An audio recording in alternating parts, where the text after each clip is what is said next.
कौन बनेगा नेता। नगर निगम के चुनाव पास आने वाले थे। पूरे कानपुर शहर में टिकट को लेकर मारामारी शुरू थी। लेकिन सबसे ज्यादा चर्चा में वार्ड नंबर 40 की सीट थी। वो इसलिए क्योंकि इस बार वहां की सीट महिला के लिए आरक्षित थी। अब सवाल ये था कि चुनाव लड़ेगा कौन। इससे पहले ठाकुर साहब वहां से पार्षद थे और इस बार उन्होंने अपनी पत्नी सीमा ठाकुर को टिकट दिलवाई। और ठाकुर साहब की शान के कारण सीमा जी ने 20,000 वोटों से चुनाव जीत लिया। अरे बधाई हो सीमा भाभी। अब तो आप वार्ड की पार्षद बन गई हैं। अब तो हमारे काम आप ही करवाएंगी। अरे ये तो सिर्फ नाम की पार्षद बनी है। वो तो महिला सीट आ गई, वरना पार्षद तो मुझे ही बनना था। अब भले ही चेहरा इसका होगा, लेकिन पावर तो मेरी ही होगी। अरे वाह भाई साहब, क्या दिमाग लगाया है आपने भी। आइए आप लोग, खाना लगा दिया है सबके लिए। सीमा जी पार्षद बन चुकी थीं, फिर भी उनकी एक ना चलती। सारे काम ठाकुर साहब खुद ही संभाल लेते और जहां जरूरत पड़ती वहां सीमा जी का अंगूठा लगवा लेते। सीमा जी ज्यादा पढ़ी लिखी भी नहीं थी। एक दिन ठाकुर साहब और सीमा एक प्रोग्राम में जाते हैं। अरे ठाकुर साहब, आप आ गए। ओहो, पार्षद मैडम भी आ गई हैं। स्वागत है आप दोनों का। लगता है हमारे पार्षद फंड का सही इस्तेमाल हो रहा है। चलिए अब उद्घाटन करते हैं। ये लीजिए ठाकुर साहब, कैची। आप ही सबसे पहले प्रवेश कीजिए। सब लोग आगे निकल जाते हैं और सीमा जी पार्षद होने के बावजूद भी पीछे खड़ी रह जाती हैं।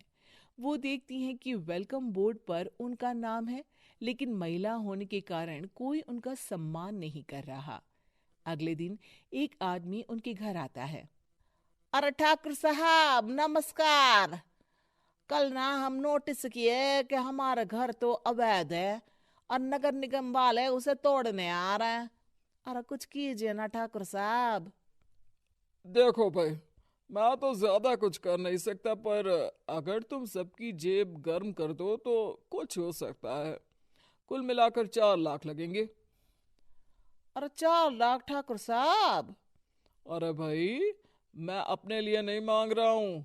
दरोगा है, इंजीनियर बाबू है, बड़े साहब है, सबको देना पड़ता है ना थोड़ा थोड़ा। बोलो है मंजूर?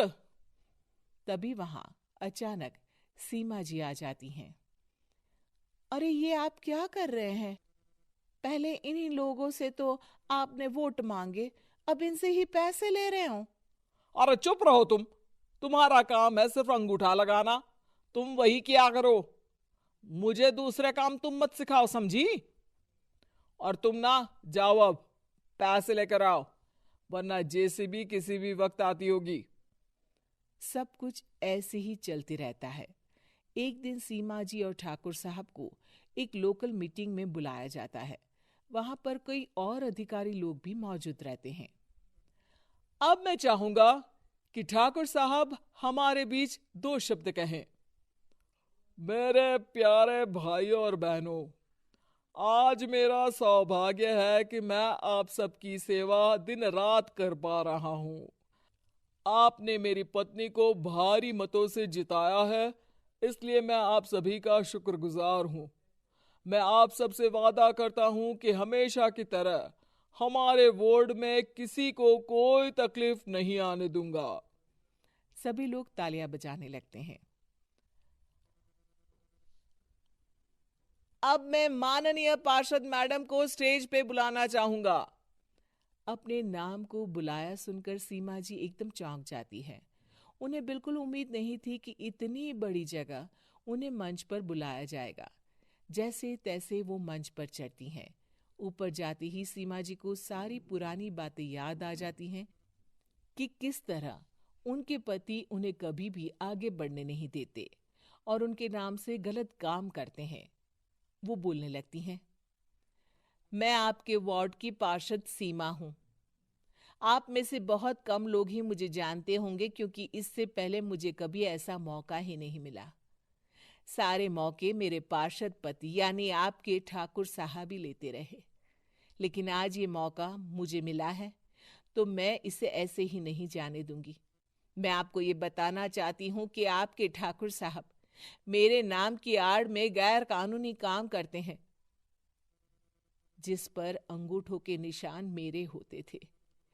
इसीलिए मैं अपनी गलती मानती हूँ और आज अपने पद से इस्तीफा देती हूँ, ताकि आगे से कोई गलत काम ना हो पाए। अब फैसला आप सबके हाथ में है कि आप हमें क्या सजा देना चाहते हैं।